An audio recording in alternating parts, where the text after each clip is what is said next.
Bem-vinda, Rita, bem-vindos a todos e a todas aqui à nossa conversa Slow. Hoje temos o prazer de ter connosco a Rita França Ferreira, da qual eu admiro muito o trabalho, nomeadamente o seu projeto Desculpas para Ler, e portanto quando o descobri comecei logo aqui a pensar, a criar estratégias para trazer a Rita aqui a uma das conversas Slow. Não foi muito difícil, porque a Rita aceitou quase de imediato o convite e hoje iremos falar um pouco, o meu objetivo, ou o nosso objetivo hoje, é falarmos um pouco sobre a importância da leitura e de que forma é que a leitura contribui para o nosso abrandamento, para o desacelerar, sendo que vivemos nesta sociedade do cansaço, em que cada vez mais dizemos e sentimos que temos menos tempo. Só que, no parecer da Rita, não ter tempo para ler é uma falsa questão. Certo, Rita? Boa noite. Boa noite a todos. Eu acho que é uma falsa questão, acho que é uma desculpa, e muitas vezes até culpamos os outros, que temos muito para fazer, mas eu acho que a falta de tempo é como tudo, é como ir ao ginásio. Nós também arranjamos desculpas para não ir ao ginásio. E o ginásio e o ler até acabam às vezes por ser desculpas que nós arranjamos com alguma frequência, portanto eu não concordo, acho que existem mecanismos que nós podemos adotar para nos deliciarmos com a leitura, mas também percebo que há muitas pessoas que não associam a leitura a algo prazeroso, portanto eu acho que precisamos é de trabalhar também a vontade e o prazer de ler. Não adianta dizer que se tem muito prazer de ler, aqueles que lemos muito, não adianta dizermos que temos muito prazer de ler, porque se a outra pessoa não for sensível a isso e não perceber ou não conseguir alcançar isso, não é porque não queira, mas não entende. Isso tem que ser um processo que temos que fazer com essa pessoa, dar a mão a essa pessoa e crescer com ela. E portanto eu depois posso falar porque é que criei o Desculpas, porque eu também era um pouco preconceituosa, porque lia muito, não é? Vamos querer saber isso tudo. Vamos querer saber isso tudo, Rita. Mas antes de começarmos aqui já a entrar na nossa temática, hoje vou fazer um desafio diferente. Não vou eu apresentar a nossa convidada, mas vou pedir à nossa convidada, à Rita, que se apresente, porque de facto acho que é sempre diferente ouvir uma apresentação na primeira pessoa e o percurso da Rita tem sido fantástico.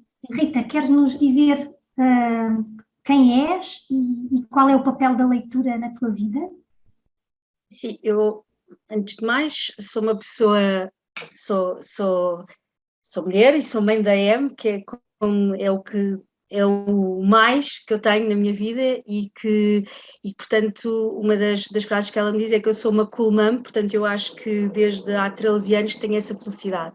Sou uma pessoa extremamente autonal e sou madrugadora, e portanto, eu vivo muito mal sem livros e, portanto, uma das primeiras coisas que eu faço de manhã é ler ao pequeno almoço e se não consigo acordar com aquela meia hora para conseguir me dedicar à leitura, porque é o meu momento, portanto, é o meu momento slow, eu vivo muito mal. E vivo mal sem livros e sem rádio. Rádio é a primeira coisa que eu ligo quando acordo e é a última coisa que eu desligo quando me vou deitar, que aliás ainda está a funcionar na cozinha e que se ouve na casa toda. Depois não vivo muito mal sem o pequeno almoço, saio de casa sem tomar o pequeno almoço, fico extremamente aborrecida e vivo muito mal sem mar, sem chocolate e dos bons, eu sou bastante preconceituosa aí nos chocolates e sem polvo, portanto eu não consigo viver, portanto, sem polvo, se quem me tira o polvo, tira-me tudo, basicamente. Depois, sempre sonhei, desde pequena, sempre sonhei com uma profissão ligada aos livros, sempre quis ter, na altura dizia que queria ser escritora, ou ter uma livraria, ou ter uma galeria com livros, e desde pequena que leio, há umas primas minhas dizem-me que mesmo com 3 eu já li os livros ao contrário, não sei como é que se lê os livros ao contrário, mas sentava numa cadeira ao pé da minha avó a ler livros, dizem elas, e portanto eu deliciei-me com a coleção do Sete, da Colégio das Quatro Estações, das Quatro Torres, e depois quando aquilo pronto, já era pouco, porque não se editava tanto como se edita hoje,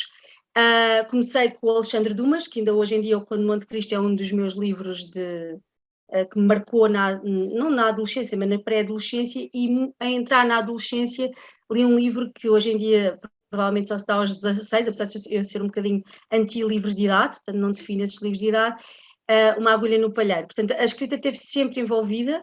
Depois acabei por não seguir o curso de Comunicação Social, mas eu queria mesmo História da Arte ou Diplomata, porque sou algo sensível à estética e também não procuro, tento evitar conflitos, mas depois acabei por enverdar pelo jornalismo, porque gostava de estar num cenário de guerra, não que eu fosse pró-guerra, mas achava que era importante registar esse momento e estar lá. E também ambicionava ter uma carreira como jornalista de Fórmula 1, porque deliciava-me a ver aos domingos a Fórmula 1, e pronto, e portanto foi para jornalismo, mas depressa não me encantei pelo jornalismo, encantava-me a escrita, mas o jornalismo em si não me encantou, e passei por vários estágios, e então segui a parte de marketing e assessoria de administração em algumas empresas, e pronto, e depois continuei o meu percurso no marketing e na criação de conteúdos também, e pronto, e foi isso, e basicamente esta é assim, resumidamente, a minha história. E onde é que surge aqui o projeto Desculpas para Ler? Assim, o projeto Desculpas para Ler já estava na minha cabeça há bastante tempo. Há alguns livros que me marcaram, sei lá, em 2007, 2006, que me marcaram. Bem, eu leio desde sempre, mas há alguns livros como Como Ler um Romance, de Daniel Penhac, que são livros que eu li várias vezes. Portanto, há livros, eu gostava muito, já na altura mesmo adolescente e depois já na idade adulta, gostava muito de ler livros sobre livros e livros sobre bibliotecas, portanto era um bocadinho assim um ciclo vicioso. A Sofia lia de Slowdown, eu lia de livros sobre livros, bibliotecas, e portanto andava muito à volta disso. E portanto sempre me interessou muito qual era porquê que as pessoas não liam. Basicamente, para mim, eu achava isso estranhíssimo, e por outro lado também, por um lado deslumbrava-me o que a leitura me dava, e portanto sempre procurei perceber isso. Partilhei timidamente com alguns amigos no Facebook algumas opiniões, e comecei a perceber que isso poderia ter algum não é um impacto, porque eu nunca quis criar um blog, mas porque eu poderia ter aqui um papel, um espírito missionário para a leitura. Mas isso ainda demorou, isto foram vários anos, porque o Facebook já existe há alguns anos. E eu também sou uma pessoa de bastidores, portanto não gosto muito, posso publicar stories e essas coisas, mas não gosto de aparecer, e portanto fazia-me sempre muita confusão se eu tivesse que assinar ou aparecer, portanto isto para mim está a ser uma prova de fogo, gosto muito porque é uma sala assim pequenina, mas na verdade a questão da leitura. Depois, mais tarde, eu comecei a desenhar na minha cabeça o que é que eu gostaria de ter num projeto, e comecei a ter pessoas, tive a felicidade de ter muitas pessoas à minha volta que não liam, e é feliz isso, porque pessoas ou que não liam tanto, ou que não liam. E então comecei a tentar perceber porque é que essas pessoas não liam, com clubes de leitura em que nós todos não estávamos no mesmo ritmo, e a mim fazia-me imensa confusão. E eu também tinha o preconceito, sim, porque é que estas pessoas não leem? Eu leio 10 livros, 20 livros, e a quantidade deixou de ser importante, mas o importante era como é que estas pessoas conseguiram viver este tempo todo sem este deslumbramento. E comecei a tentar perceber, não só pela falta de tempo, mas pela falta de dinheiro. Há pessoas que não nesse universo, e eu achava que gostaria de observar melhor essas pessoas. Fiz muitas visitas à biblioteca, sentei-me em muitos jardins e em muitas praias a perceber o que é que as pessoas estavam a ler e porque é que as pessoas não liam, o que é que estavam a fazer em vez de, porque para mim é impossível eu sair de casa sem um livro. Saio normalmente com 2, mas não desespero, e tenho um terceiro no porta-bagagens, mas isso sou eu. Pronto, mas isso sou eu. E então comecei a deixar de ter esse preconceito, e passei a perceber que essas pessoas precisavam que lhes desse a mão, e que lhes fizesse, que fosse quase um processo introspectivo, e também começar a deitar barreiras, começar a destruir barreiras. E foi por isso que surgiu Desculpas para Ler. Surgiu em plena pandemia. Eu estava como todos nós, farta de estar em casa, e então achei que devia criar do zero o projeto, e pronto. O primeiro artigo que eu escrevi foi do ensaio sobre a cegueira do José Saramago, e não foi à toa, porque estávamos todos a viver todo este processo, portanto foi por isso que eu criei o Desculpas para Ler. E numa perspectiva absolutamente despretensiosa, não queria que fosse um blog, e portanto há livros que eu já li e que não gostei tanto, não me dizem tanto, mas que eu acho que existe sempre um lado, eu não posso esquecer que a mim não me diz tanto, mas a outra pessoa dirá, e portanto eu tento sempre ver o outro lado da pessoa, e se calhar às vezes é um problema, porque tenho sempre ver o lado do outro, mas eu acho que é uma perspectiva, acho que é uma perspectiva que me define, até na leitura. Muito bem. Obrigada, Rita. Então, hoje vamos falar da leitura, e eu gostava de vos apresentar um livro também, um livro que é acabadinho de sair, foi acabadinho de sair, é deste mês, A Arte de Bem Descansar, e é este livro que nos fala de uma investigação, de uma pesquisa internacional de grande escala, que foi feita, recente, sobre o descanso, denominado REST Test, ou teste do descanso, em que participaram mais de 18 mil participantes de 135 países, e que anunciou quais eram as 10 atividades mais relaxantes e que contribuíam para o descanso efetivo destas pessoas que responderam. Note-se, eles não perguntaram quais eram as atividades que mais gostavam, certo? Eles perguntavam quais eram as atividades que mais os relaxavam e que mais os descansavam. E então eu posso dizer-vos que a leitura está aqui, e está aqui em primeiro lugar. E gostava de vos apresentar todos os outros, portanto, por ordem decrescente, quais foram as outras atividades que foram referenciadas. Portanto, em 10º lugar foi apresentado o Mindfulness, em 9º, ver televisão, em 8º, sonhar acordado, em 7º, o banho de água quente, em 6º, caminhar, em 5º, o não fazer nada, o famoso não fazer nada, que nós já falámos várias vezes, que é das atividades mais difíceis de implementar, em 4º, ouvir música, e então os 3 primeiros, em 3º, estar sozinho, em 2º, estar no meio da natureza, e em primeiro lugar, então, vem a leitura. Então, e é a leitura que nos traz hoje aqui para falar com a Rita. E de facto a leitura é uma atividade que é relaxante, mas é igualmente excitante, como nos disse também a Rita. Porquê? Porque nós entramos dentro das histórias e vivemos também na nossa mente tudo aquilo que estamos a ler. E eu gostava também de vos dizer que, quando eu vi aqui a leitura em primeiro lugar, achei aqui de alguma forma contraditório. Isto porquê? Porque a leitura é uma atividade bastante complexa e que exige um grande esforço, um grande esforço do ponto de vista cognitivo.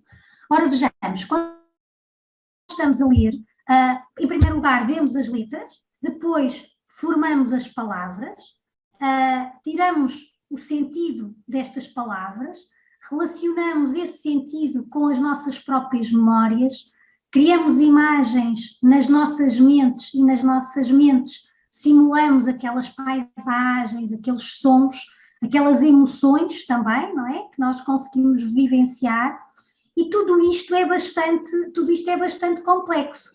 Alguns de vós que estão aqui, que já participaram em outras conversas que estou a conhecer, falámos na última sobre o modo piloto automático. De facto, nós já lemos em modo piloto automático, não pensamos, não desconstruímos todo o processo de leitura desta forma, como eu acabei de o fazer, certo?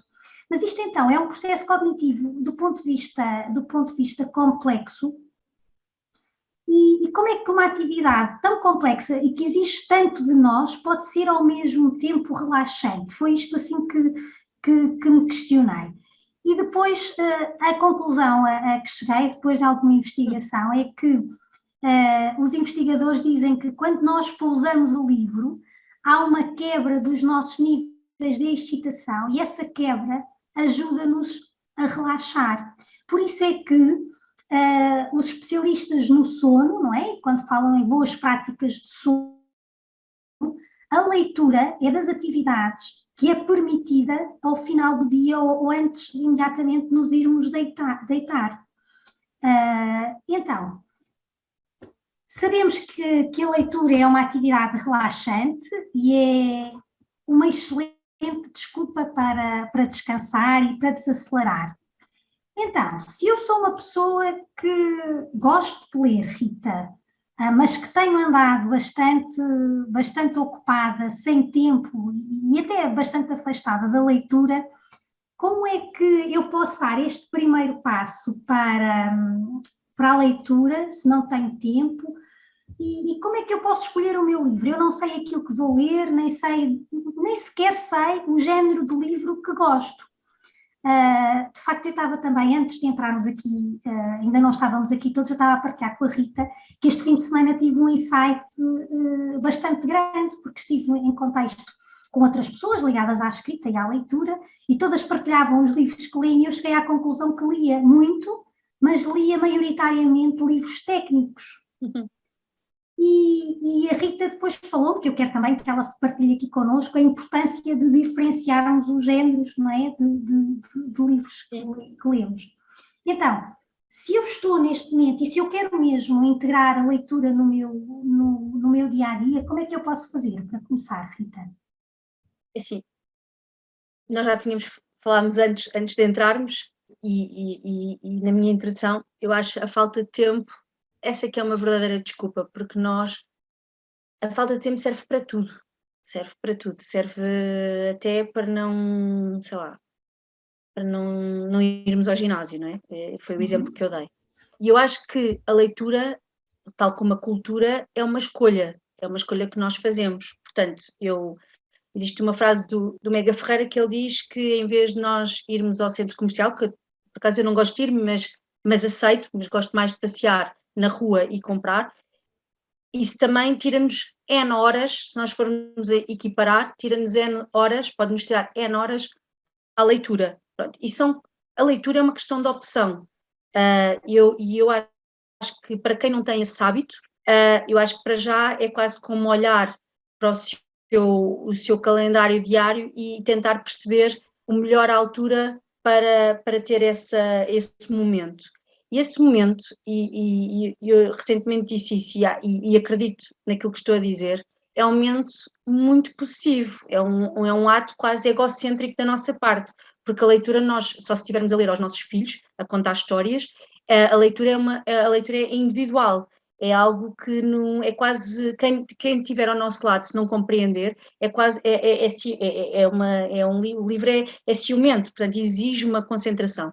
Mas também antes de entrarmos, há aqui uma grande diferença, e talvez por isso muitas vezes as pessoas não tenham esse prazer de ler, ou esquecem-se desse prazer de ler. Eu acho que as pessoas esquecem do prazer de ler, porque se lembrassem do prazer de ler e o prazer de ouvir história quando nós éramos miúdos, que contamos aos nossos filhos, mas também antes, quando ouvíamos dos nossos familiares, eu acho que nós todos recuperamos muito facilmente esse prazer e essa vontade.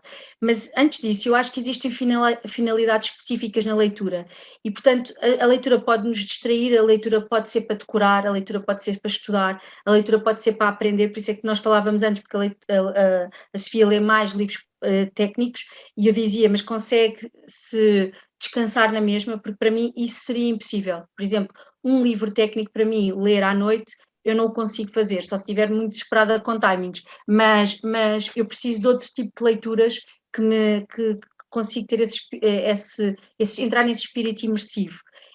E portanto eu acho que nós temos de adequar o nosso modo de leitura àquilo que pretendemos, e portanto essa seria a primeira nota. Não faz mal nenhum se nós lermos tudo técnico. Eu acho que é importante, e há pouco falávamos desse livro, Os Livros das Nossas Vidas é um ensaio de dois investigadores, e eles falam precisamente que a leitura deve ser quase como uma dieta, assim como nós escolhemos as hortícolas, as proteínas, nós também temos a parte de informação, etc., o pão, que seria a informação, eu depois posso partilhar convosco isso. Nós também devemos diferenciar as nossas leituras. não só porque nos completa, eu diria isto que é a segunda parte da questão, mas também porque todas essas leituras têm diferentes níveis, diferentes objetivos na nossa vida, e também permite-nos de alguma forma criar esse prazer, essa vontade. Acho que essa seria a primeira nota.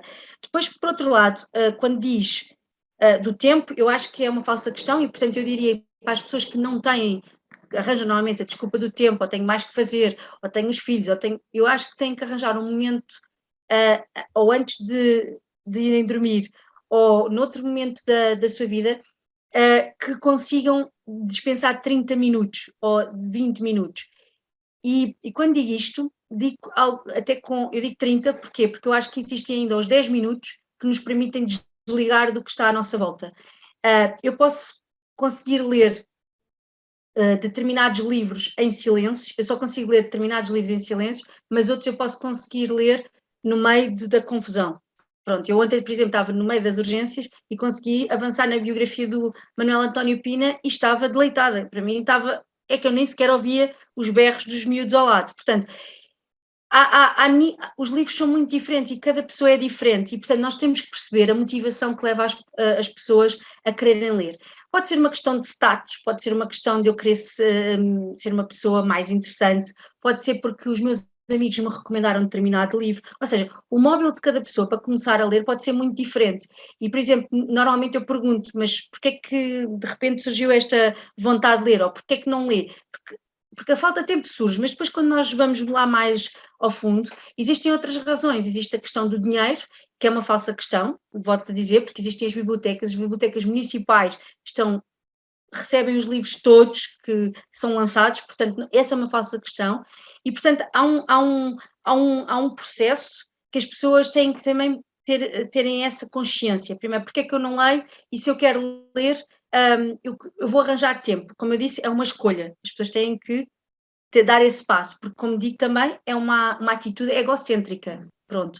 Nós não gostamos muito, e eu vou reforçar isso, e também nós vimos isso na pandemia, nós não gostamos muito de estar sozinhos, nós temos medo de estar sozinhos, nós temos medo de estar sós, ou sozinhos são coisas completamente diferentes, mas nós temos muito pouca, incomoda-nos quando nós estamos sozinhos, principalmente incomoda, quando eu digo sozinhos, é quando estamos sozinhos só com uma coisa que não fala, portanto não existe aqui um estímulo, a televisão, e portanto nós não gostamos, e essa atitude muitas vezes atormenta-nos, pronto. Portanto eu diria que, antes de mais, para não me perder, eu acho que primeiro era arranjarem dentro da agenda um tempo para ler, pode ser. Eu diria que para não sermos os 30, uns 15 minutos, acho que é bom, mas há sempre um processo de concentração, não vai ser imediato. Depois, por outro lado, o género de livro. Desculpa, Rita, desculpa interromper. Como se fosse um ritual. Eu estava a ouvi-la falar como Sim. se ler, ritualizar esse momento de leitura, não é? Pode ser um ritual slow. Sim, eu acho que sim. Aliás, esse deve ser, no seu livro tem essa sugestão, e eu acho que é uma... a forma como nós depois vamos estar a ler, se vamos estar com um ruído de fundo ou isso já é uma opção que eu deixo às pessoas. Eu diferentes, como disse, diferentes livros têm diferente atitude do meu silêncio, mas eu consigo claramente de mergulhar, e é a única atividade, posso-vos dizer, o que irrita algumas pessoas, é a única atividade que eu consigo irritar algumas pessoas na minha casa, porque eu não consigo ver um único programa de televisão sem estar a fazer outra coisa qualquer. É só se a série for muito boa, um filme. Eu sei que isto não se deve fazer, multitasking, que baralha o cérebro, mas na verdade, eu tenho muita dificuldade em me concentrar noutra atividade de lazer, falo de televisão. Se for ao cinema, obviamente estou no cinema, estou a ver o filme. Mas a única atividade que eu consigo realmente me refugiar e conseguir me esquecer e desacelerar é o livro. O livro acalma-me completamente. Uhum. Eu acho que há uma espécie de ritual, agora anda muito na moda a questão da meditação, mas eu acho que não é uma moda, acho que é um princípio, porque obviamente que nos leva a olhar para dentro novamente. E o olhar para dentro assusta as pessoas. Eu lembro-me do Walter Ugumem, que escreveu Contra Mim durante a pandemia. Ele dizia que a primeira coisa que o atormentava, porque ele é uma pessoa bastante só, já si, por natureza, mas ele dizia que muitas pessoas se assustavam com este momento, não é? Este momento de introspeção. Nós não gostamos, e é uma coisa que nos nos confronta, nos confronta e, portanto, não ficamos confortáveis. Então, eu diria que esse é o primeiro princípio. Não é preciso ser muito, é preciso ser de qualidade. E o género? O género, eu normalmente tenho que perguntar quais são o tipo de interesses das pessoas, muitas vezes a disponibilidade que essas pessoas têm para ler, nós não estamos sempre disponíveis, e o intuito que elas querem dar à leitura. Porque a leitura pode ser uma leitura que eu quero fazer nos transportes e tem um determinado significado, tem um determinado princípio. Eu posso só ler à noite e sou uma pessoa muito ansiosa, por exemplo, percebe-se, eu faço coach de leitura e percebo se a pessoa é muito ansiosa. Na biblioterapia, por exemplo, percebe-se se as pessoas tiveram alguma doença associada ou, por exemplo, se tiver uma morte perto. Muitas vezes as pessoas, ou pode servir de purgação, um livro sobre a morte, mas tem que ser bastante bom, porque lidar com o luto não é fácil, mas por outro lado há pessoas que querem afastar uma determinada não querem se atormentar. Eu posso contar o meu caso pessoal, até contei recentemente porque houve um podcast que o Nelson Nunes lançou agora sobre a morte, que é Na Minha Sepultura. Eu tive um episódio de saúde que me deixou assim um pouco atormentada e eu durante muito tempo, isto foi um processo que levou algum tempo, eu durante muito tempo não conseguia ler livros em que aparecesse alguém com uma doença e portanto não conseguia, e eu fechava imediatamente o livro. Obviamente que isto depois é um processo de desenvolvimento interior.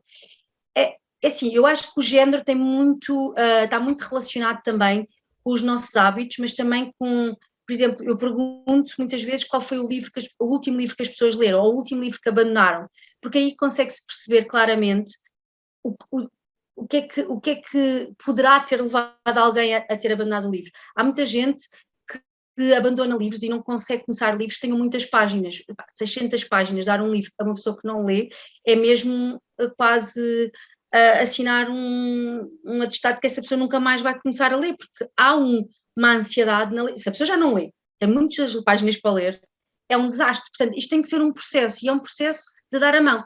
Muitas vezes eu sugiro livros infantis, porque há livros infantis muito bons, e é preferível que a pessoa até ganhe ânimo do que nós começarmos a querer dar-lhe Saramago quando ela nem não quer, não percebe. Não é que Saramago seja melhor do que os outros todos, mas não é nesse sentido. E eu nem sempre consigo ler Saramago, portanto, depende de muitos fatores, o género do livro. Mas eu diria que, para começar, normalmente é o que se dá às crianças, é o thriller, porque um thriller tem duas componentes fundamentais. Por um lado, nós só estamos concentrados em tentar perceber o detalhe onde é que o autor nos está a enganar. Basicamente é isso. E depois é uma atividade que acaba por ser, por um lado, exige a nossa atenção, a parte cognitiva, mas por outro lado é quase no-brain, porque eu, durante esse tempo, eu só estou preocupada com aquilo. E, portanto, não estou preocupada com mais nada. Portanto, eu diria que o thriller seria a minha primeira opção, porque romance, isso aí depende de muitos fatores. E Rita, falou há pouco do abandonar livros, mas é permitido abandonar livros? É que, curiosamente, há pouco tempo ouvi a partilha de uma pessoa que falávamos sobre a questão da leitura e ela dizia que durante muito tempo não se permitia abandonar um livro. Quando começava a ler o livro e não gostava dele, via-se obrigada a lê-lo até ao fim para o terminar. Isso também me leva àquela questão que a Rita partilhou também, que tem a ver com os direitos, não é? Com os direitos os direitos que gozam os leitores. E, curiosamente, um deles era o direito de não ler e o direito de não acabar o livro. Como é que que importância é que tem nós estarmos conscientes destes direitos dos leitores? Que influência é que isto pode ter? Que impacto positivo é que isto pode ter em nós, leitores, e que nos ajuda a valorizar esta atividade que é a leitura? Eu acho ótimo quando a minha filha abandona um livro. E porquê? Porque eu tenho que lhe perguntar porque é que ela não gostou, porque é que o abandonou. E isso fomenta o espírito crítico, fomenta o diálogo.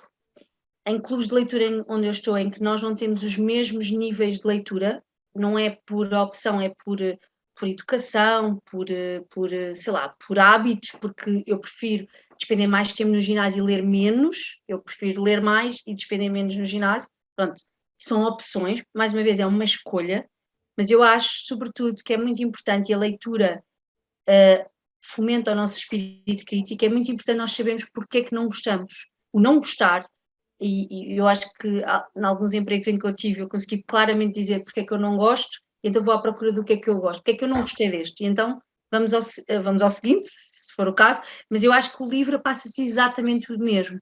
Nós temos também o direito de não ler. Há livros que há livros que eu li e que eu tive 2 dias sem pegar num livro. Porquê? Porque são livros que é assim uma coisa estranha, mas que me levaram a ter que fazer aqui um luto, porque o livro me marcou de alguma forma e eu não conseguia pegar no outro, porque ainda estava muito presa à história anterior e estava muito envolvida, e há livros que me chocaram ou que me tocaram de alguma forma. Quando o livro não nos inquieta,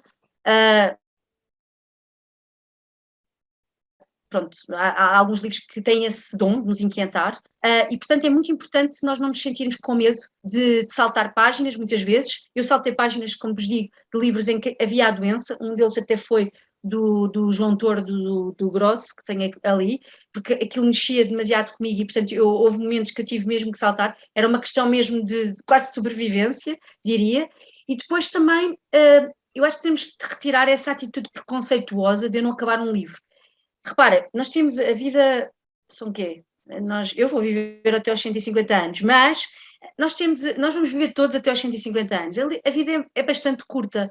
Se nós estamos a despender o nosso tempo em algo que não nos está a dar prazer, ou que nos incomoda, entre aspas, de uma forma bastante violenta, ou que nos está a ser quase a matar o prazer de ler, é para abandonar e já, mas nós temos que perceber porque é que aquilo nos estava a inquietar. E eu consegui identificar, como vos disse, aquela questão da doença ou da morte estava-me a inquietar. Então foi um ato, eu disse, eu não estou ainda preparada e, portanto, eu tenho que passar um determinado nível para depois conseguir estar musculada emocionalmente para conseguir voltar. Mas é muito importante, quando a pessoa não lê, ou não quer ler, ou abandona o livro, e aconteceu-me alguns clubes, nós percebermos porque é que argumentar. E essa parte da argumentação é que eu acho que é bastante feliz. É quase. Eu por acaso tinha aqui uma frase que vos queria ler, que por exemplo, na democracia, o eleitor e eleitor estão muito ligados, e não é à toa, porque o eleitor tem que ter uma voz crítica. E, portanto, é nesse sentido. E o abandonar eu não vejo sequer como algo de mau, acho ótimo. E deixem. Provavelmente alguns de nós temos filhos, deixem muitas vezes os filhos terem essa, não daqueles livros que são obrigatórios, mas há miúdos, por exemplo, que conseguem expressar em alguns trabalhos porque é que não gostaram tanto de algo, quando os professores também os permitem esse diálogo, porque é que não gostaram tanto de alguma coisa num determinado livro. Eu confesso, eu detestei os Lusíadas, não conseguia perceber porque é que aquilo, eu gostei muito mais da lírica de Camões, ninguém me matou na altura, mas eu li aquilo forçada. Hoje em dia percebo a dimensão, tem outra dimensão, portanto a maturidade também nos dá algumas lições. E antes, eu não sei se conhecem, mas eu aconselho mesmo a lerem este livro, mesmo educadores, professores, nós como, sei lá, como pessoas interessadas na leitura ou que não lemos, eu acho que este livro, para mim, é a Bíblia dos direitos que gozam os leitores e os não leitores, porque os não leitores, a questão dos não leitores é que assim, eu acho que os não leitores não podem, logo, por causa de um livro, abandonar logo esse prazer, é a mesma coisa. Pronto, é exatamente o inverso disso que eu estou a dizer. Eu acho que é isto que nós temos que tentar transmitir às pessoas, que não existe esse preconceito de depois nos esforçarmos, não é? A vida é demasiado curta para nos estarmos a matar com situações ou então com comportamentos que achamos que não são os corretos. Há puristas, mas eu não sou dessa linha. Já fui, mas não sou. Esse livro, Rita, pode só dar o livro chama-se, eu não sei se a edição, porque a ASA, eu não sei se continuou a editar este como livro, um romance, como um romance de Daniel Penhac. Para mim isto é uma bíblia, e pronto. Muito bem.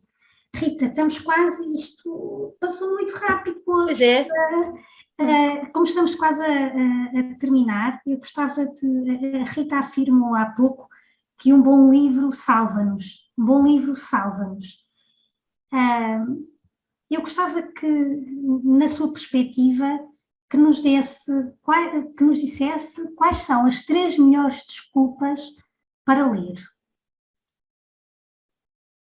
Sim, eu acho que a primeira grande desculpa, e que para mim foi uma grande desculpa de toda a vida, é que, e não é à toa que os miúdos, quando recebem os livros e brincam, quando nós fomos miúdos também fizemos isso, em que pomos os livros na cabeça a fazer uma cabana.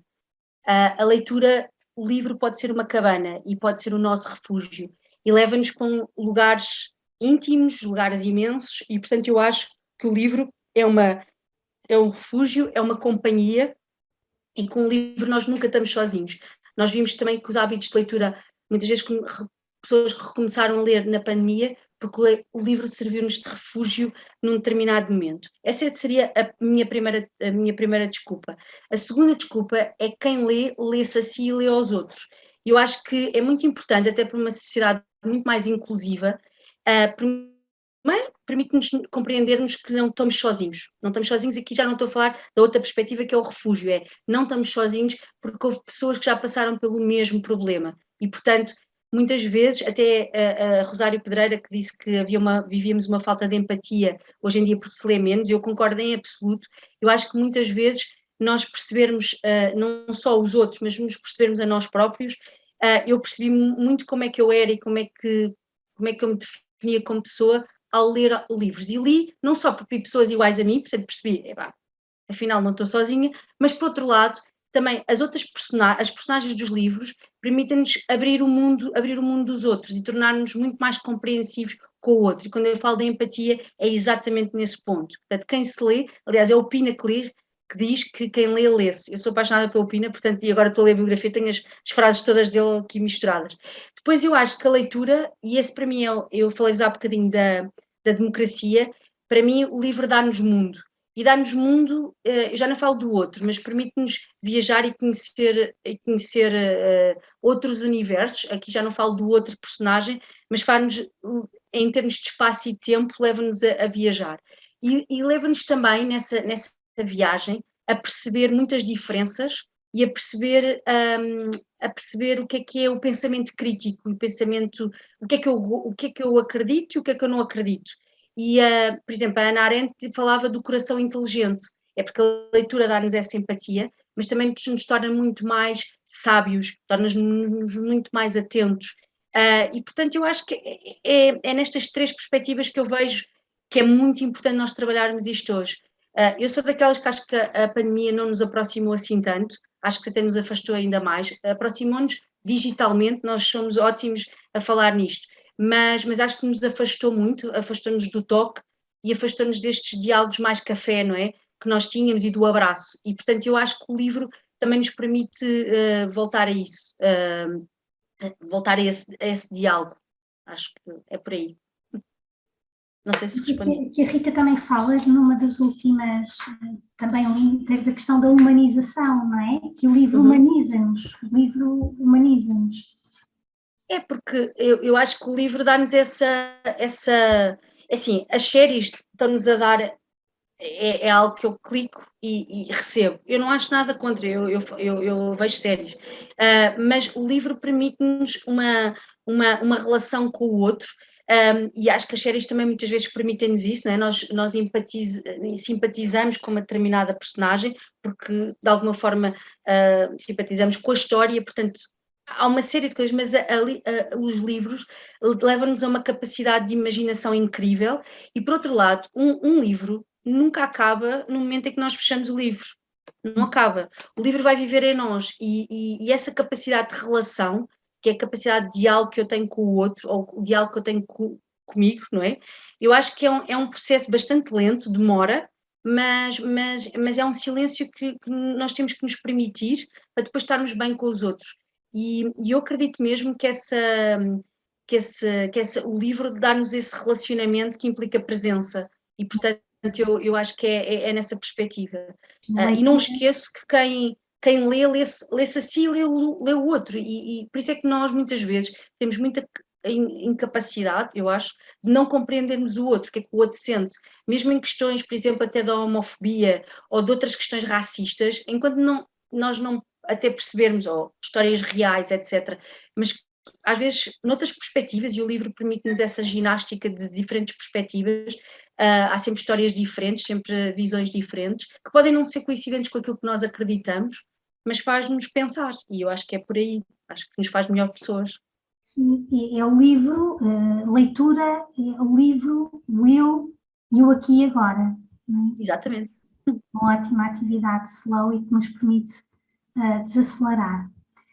Muito bem, temos sempre no final das nossas conversas agora aqui um momento aberto para partilhas, reflexões, questões, e portanto o que sugeria era que quem quisesse partilhar abrisse o microfone e estivesse à vontade para fazer a sua partilha, fazer a sua questão.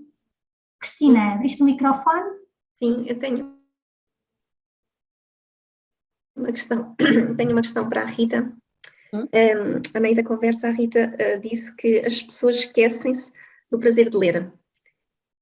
A minha questão é, tendo em conta as baixas taxas de leitura que se tem vindo a verificar, infelizmente, como é que poderíamos incentivar as crianças principalmente, porque é de pequenino que se começa a ler.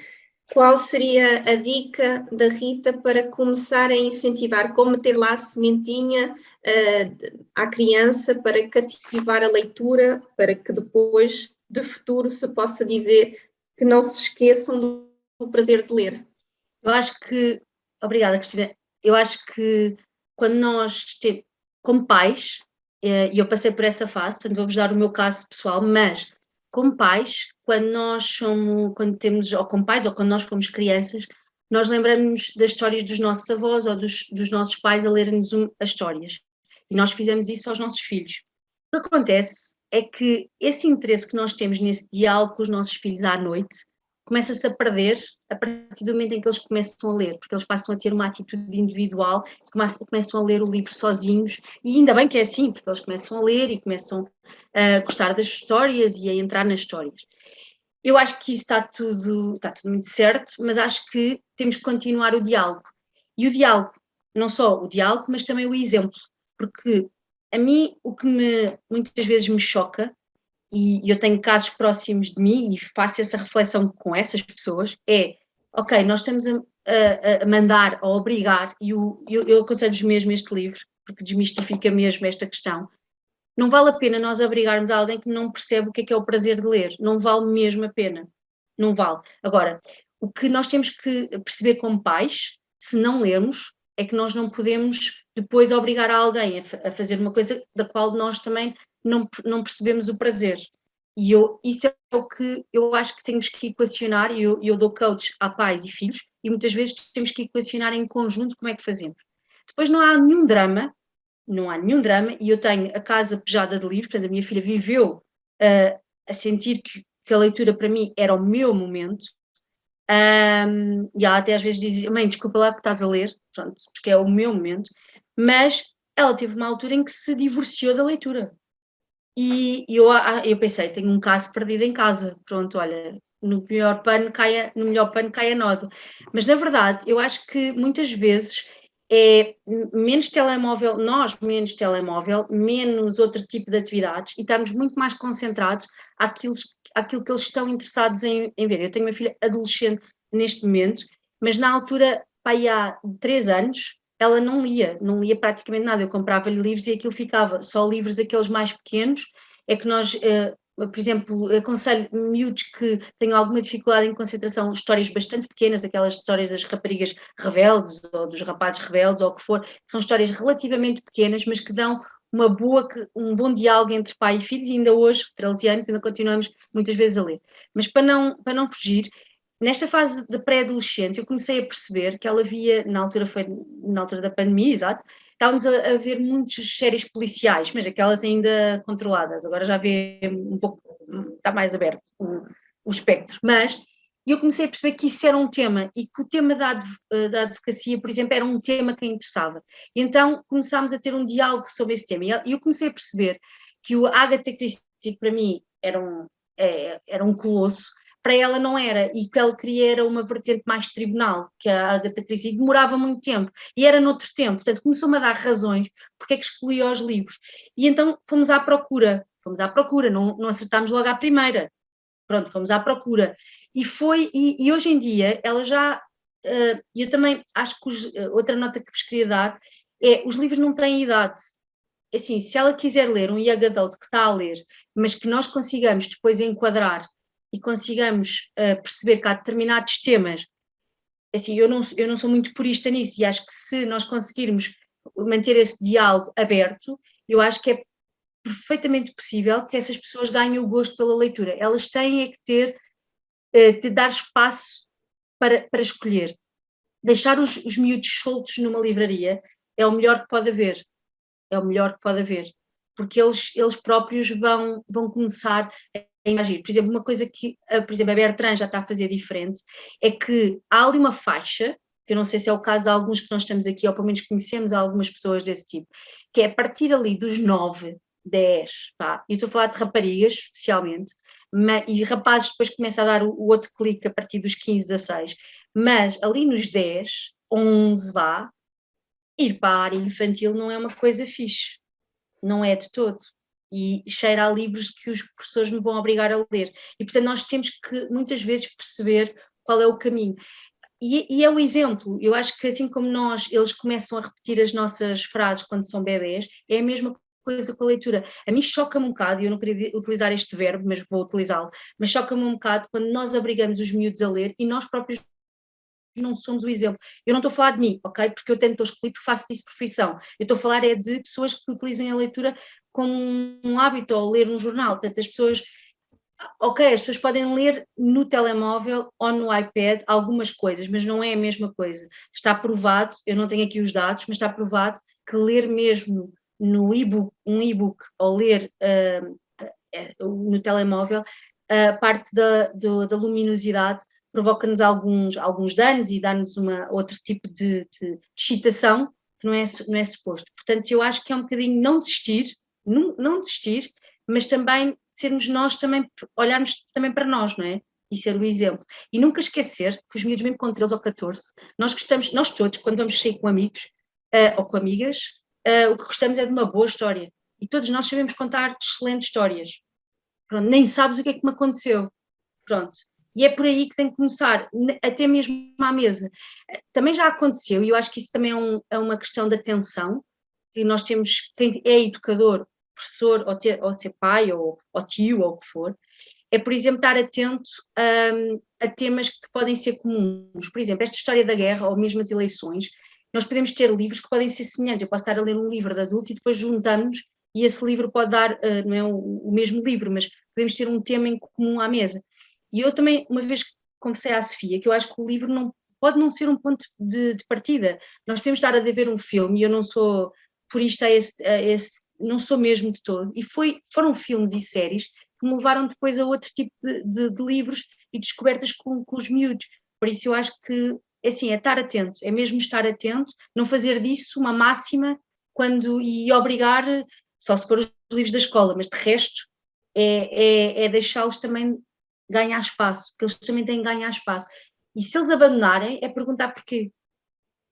E sem aquela coisa de mas porquê? Mas tens que ler, mas tens que gostar mesmo dos maias. Não temos que gostar todos dos maias. Quer dizer, eu por acaso adoro, mas não temos todos que gostar. Eu não gostei logo do José Saramago e estou à vontade para dizer, e tem a ver com N fatores que me podem acontecer, e portanto nós temos que dar esse espaço e não ser preconceituosos também. Obrigada. E eu destaco esta questão do poder do exemplo, não é? O poder do exemplo. E eu penso que está aqui na sala a Joana, que está aqui disfarçada de Elma Mateus e tem a câmara desligada, mas que eu conheço muito bem e que lê muito, e que de facto a filha segue as mesmas pisadas, e de facto o poder do exemplo é fantástico. Faz o que eu faço e faz o que eu digo e faz o que eu faço, não é? E as duas questões. Muito bem. Mais questões, mais partilhas? Francisco, Manuela, Paula.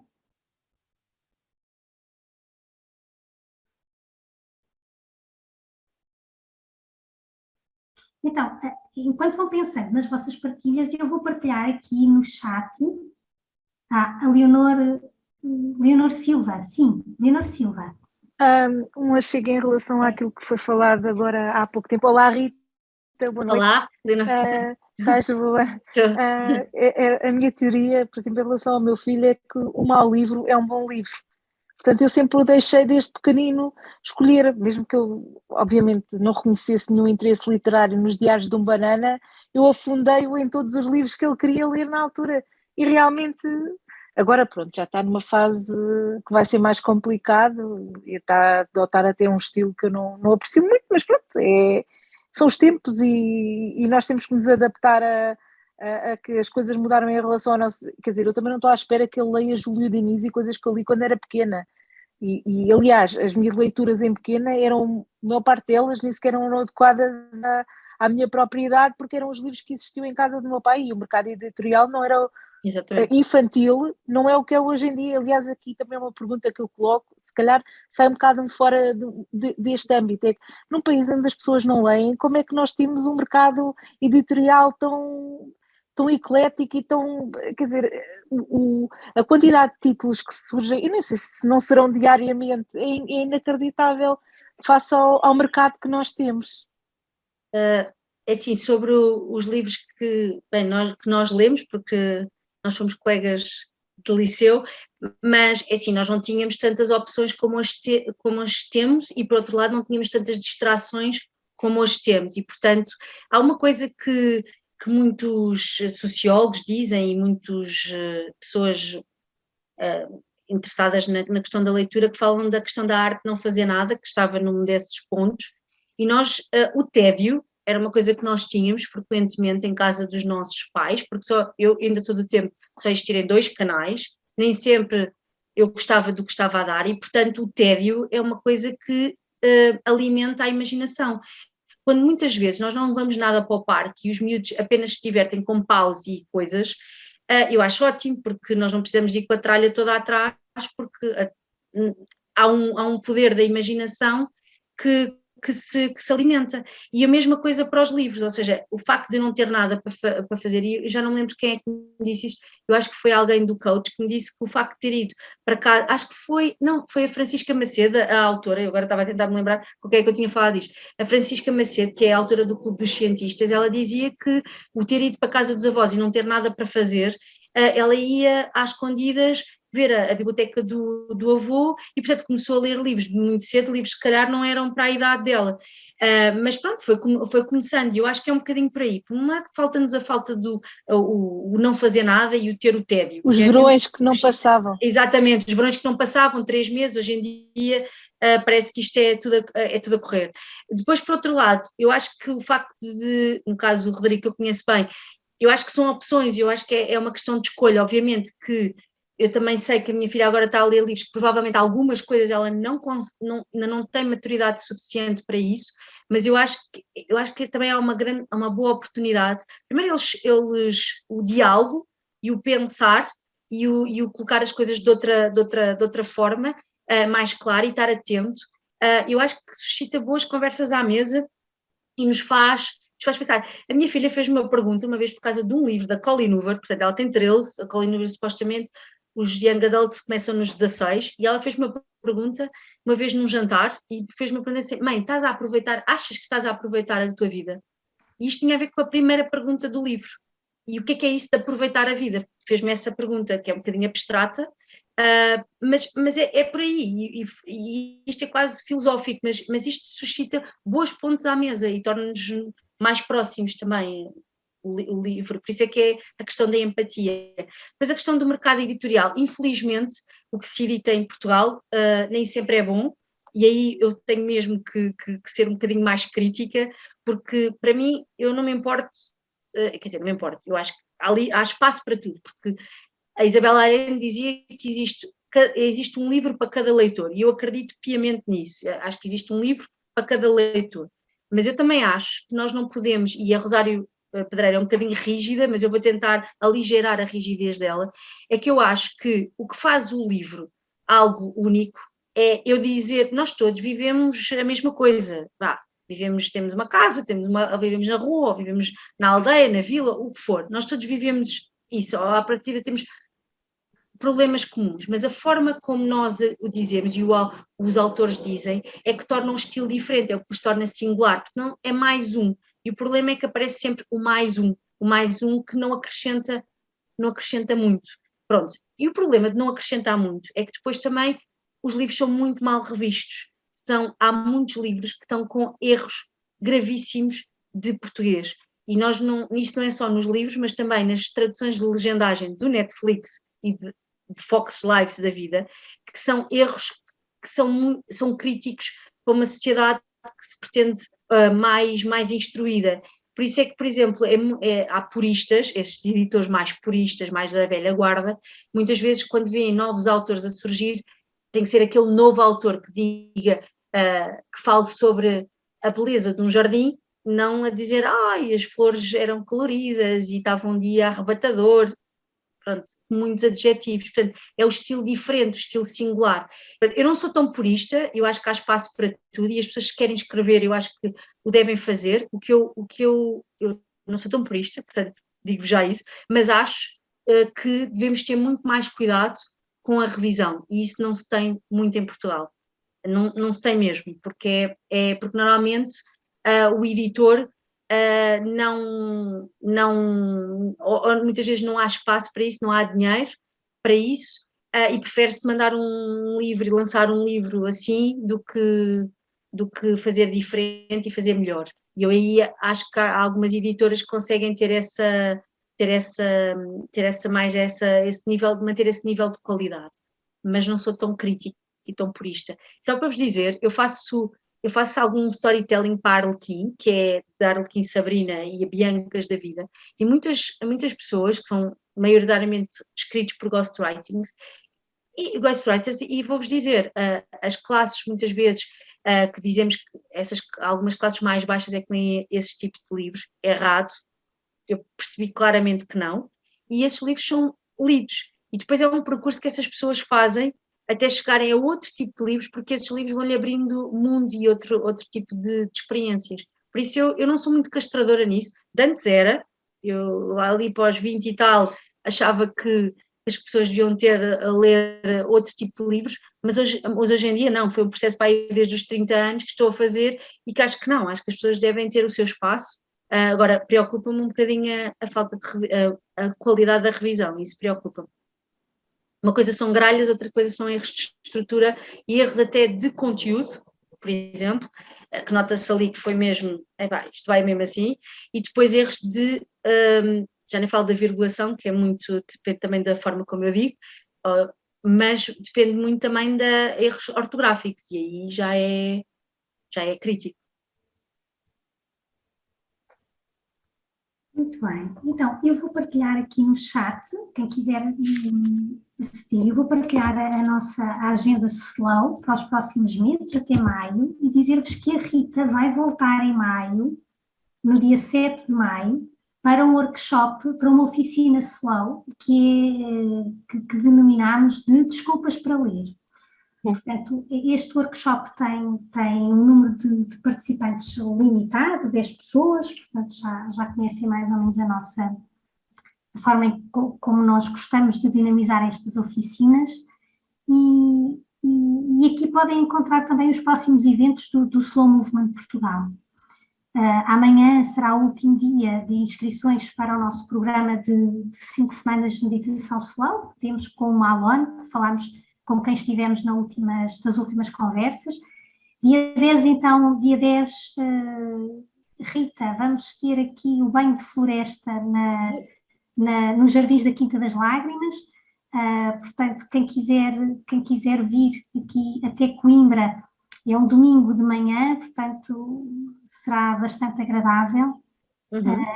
E aqui o estar na natureza aparece aqui também nestes nestes 10, como segundo, no segundo lugar das 10 atividades mais relaxantes. E temos também depois um workshop de pintura na natureza, também cá em Coimbra, com a Teresa, e portanto deixo-vos o convite para visitarem aqui a nossa página do nosso site e da nossa agenda, e se fizer sentido para vocês, inscrevam-se e começamos já a fazer os nossos encontros. O da Rita ainda vai ser online, alguns ainda vão acontecer online e outros vamos começando já a fazer presencialmente. Uhum. Se não houver mais partilhas, despeço-me da Rita. Obrigada, Sofia. Agradeço muito a vossa presença e o facto de terem partilhado os últimos 60 minutos do vosso tempo connosco. E é sempre um prazer estarmos aqui a conversar sobre estes temas importantes e cujo objetivo fundamental é colocar-nos a refletir e a pensar sobre a necessidade de desacelerarmos e vivermos mais o aqui e agora. E como vimos ao longo desta conversa, a leitura é que de facto esta relação entre o eu, o livro e o momento, certo, Rita? Completamente. Por isso, Rita, mais uma vez, muito obrigada por ter aceito o nosso convite, obrigada a todos. Obrigada. E no próximo mês voltamos a estar juntos para mais uma conversa slow. Não posso revelar o tema, não é? Porque isto tem que ser surpresa, portanto nós vamos enviar a nossa newsletter e vamos publicar agora já no início do mês e esperamos ver-vos todos aqui no próximo mês e depois estarmos novamente juntos com a Rita no dia 7 de maio. Obrigada, Sofia.